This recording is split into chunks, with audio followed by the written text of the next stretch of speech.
Bueno, vamos a continuar con la teoría 17 para ver el tema de potenciometría. Pues la potenciometría es una técnica analítica fundamentalmente, ¿no? Es una técnica que sirve para determinar las concentraciones de especies generalmente disueltas en agua. Es un método de análisis químico y la característica esencial que tiene es la vinculación entre el voltaje de una celda electroquímica y la concentración de las sustancias, que viene dada por la ecuación de Nernst. Entonces, ese es el fundamento operativo del método llamado potenciométrico. Vamos a tomar un ejemplo, arranquemos con un ejemplo concreto. Supónganse que uno necesita medir la concentración de sulfatos que hay en una muestra de agua, por ejemplo. Entonces uno dice, bueno, voy a usar este electrodo que está acá. Este electrodo es un electrodo de sulfato de plomo que cuando uno le escribe la ecuación de Nernst, ve que el potencial de ese electrodo depende de la concentración de sulfatos. Entonces es un punto de partida adecuado para construir una celda que sea capaz de medir la concentración de sulfatos. Bien. El problema es que las celdas electroquímicas siempre tienen dos partes, tienen un cátodo y tienen un ánodo. El que acabamos de escribir nosotros, puede actuar como uno de esos dos, o como cátodo o como ánodo. Pero necesitamos la otra parte de la celda. Entonces el problema es, ¿qué pongo en la otra parte de la celda?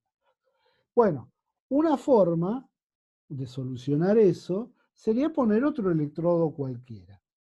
Por ejemplo, acá proponen el electrodo de cobre con cationes cobre. Uno podría hacer eso. El problema es que ahora el potencial de la celda va a depender de los sulfatos, pero también de la concentración de cobre.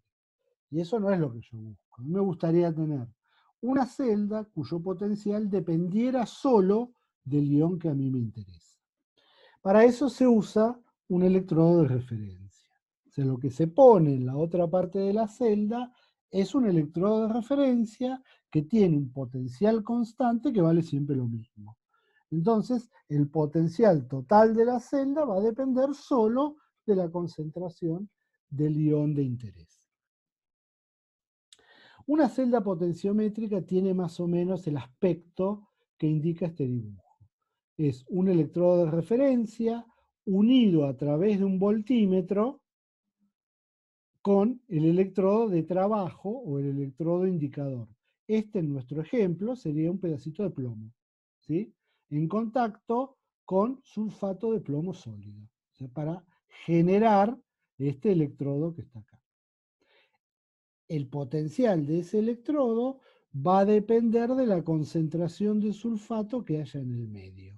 Si este líquido que está acá es la muestra a la cual yo le quiero medir la concentración de sulfato, el potencial de este electrodo indicador va a depender de la concentración de sulfato que haya acá adentro. Y de nada más, porque este es un electrodo de referencia que tiene siempre el mismo valor de potencial. Por convención, el electrodo de referencia se lo coloca como ánodo, o sea, cuando uno escribe la celda potenciométrica, se lo escribe primero, ¿sí? Eso implica en la práctica conectar el electrodo de referencia al negativo del voltímetro, ¿sí? El voltímetro tiene dos patitas, una negativa, una positiva, bueno, el de referencia se conecta a la negativa. El voltaje acá arriba va a dar el voltaje del cátodo, o sea, del electrodo indicador, menos el voltaje del ánodo, o sea, del electrodo de referencia. Siempre lo que vamos a leer acá va a ser el indicador menos la referencia. Si en un caso particular el electrodo de referencia no es el ánodo, sino que es el cátodo, este voltaje va a dar negativo. Nada más que eso, y se trabaja sin problemas con el voltaje negativo. Bien, una vez que uno tiene definido el potencial de la celda como el indicador menos la referencia es conocida, esto lo mido en el voltímetro, calculo el potencial del electrodo indicador. Ese potencial lo relaciono con la concentración a partir de la ecuación de Nernst solo para este electrodo, porque este es de referencia, ya sé su voltaje, no me hace falta plantear ecuaciones de Nernst para el electrodo de referencia. Así que la ecuación de Nernst es exclusiva para el electrodo indicador. Y de acá despejo directamente la concentración del sulfato. Acá hay un ejemplo numérico hecho para ese mismo caso, en el cual yo mido en el voltímetro este voltaje, fíjense que es negativo, no hay ningún problema, y calculo el potencial del electrodo indicador haciendo el potencial de la celda, más el potencial de referencia. O sea, lo despejo de acá. Primero planteo potencial de la celda igual a indicador menos referencia y despejo el potencial del electrodo indicador. Me da negativo también, ningún problema, seguimos adelante. Lo reemplazo en la ecuación de Nernst y de ahí despejo directamente la concentración de sulfato. O sea, simple y sencillo. Esta es la manera de trabajar usualmente en potenciometría. Y es generalmente el método en el que están basados cualquier aparatito, cualquier detector que uno use para medir las concentraciones de una especie en agua. Si uno tiene que medir, por ejemplo, plomo, se puede comprar un detector de plomo que directamente está funcionando por un principio muy parecido a lo que estamos viendo. Y sin embargo hay todavía una manera más experimental de trabajar, ¿sí? Porque nosotros lo que vemos en este ejercicio es una dependencia entre el potencial de la celda y la concentración de la sustancia que queremos analizar. Esa dependencia está dada por la ecuación de Nernst y me dice que para el caso de una potenciometría, el potencial de la celda depende del logaritmo de la concentración. En general, este es un ejemplo particular de una familia de métodos muy usados en química analítica que se denominan técnicas instrumentales, en las cuales un aparato genera una señal que depende de la concentración de la especie que a mí me interesa. En este caso el aparato es la celda potenciométrica o el voltímetro y la concentración de la especie está dado a través de esta relación general que tenemos acá, la ecuación de Nernst. Yo todavía me puedo independizar de muchos de estos valores que aparecen acá en la ecuación de Nernst. Por ejemplo, el E0 puedo no conocerlo porque no está medido para ciertas sustancias. O puedo estar trabajando a una temperatura distinta de 25 grados y no tengo los recursos para calcular el E0 a esa nueva temperatura. En ese caso, si yo varío la temperatura, varía esto, varía esta constante que está acá y varía el potencial de referencia. Quizás yo no conozco el potencial del electrodo de referencia a todas las temperaturas. En general sí, pero por ahí puedo no conocerlo.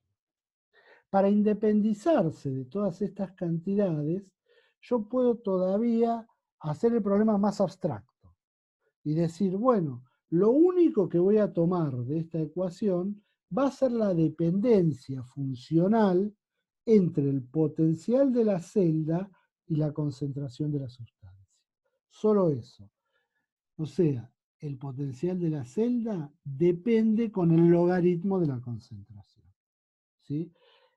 Todo lo demás son constantes y esas constantes las puedo determinar experimentalmente en el mismo experimento que hago para determinar la concentración de la sustancia. O sea, puedo determinar todo junto. ¿Cómo se hace eso? Bueno, se hace de una manera muy sencilla. En primer lugar, vemos la estructura matemática de esta ecuación. Esta ecuación es válida, como fue deducida teóricamente, es válida para un sistema, digamos, ideal. ¿sí? Donde solo están presentes aquellos fenómenos que nos interesan. En la realidad puede haber muchos más fenómenos involucrados y que no están considerados en esta ecuación. Entonces nos conviene de acá lo que acabo de decir, solo tomar la dependencia funcional y dejar todas las otras cantidades como parámetros a ser determinados. O sea, no usar tanta teoría, usar más determinación experimental. Entonces, experimentalmente, esta ecuación se transforma en esta. Estas dos cantidades se concentran en este nuevo parámetro A y esta cantidad se concentra en el parámetro B. Esto da la ecuación de una recta. Si el logaritmo de la concentración lo tomamos como x, lo que obtengo es la ecuación de una recta. ¿Cómo hago para determinar esas cantidades A y B?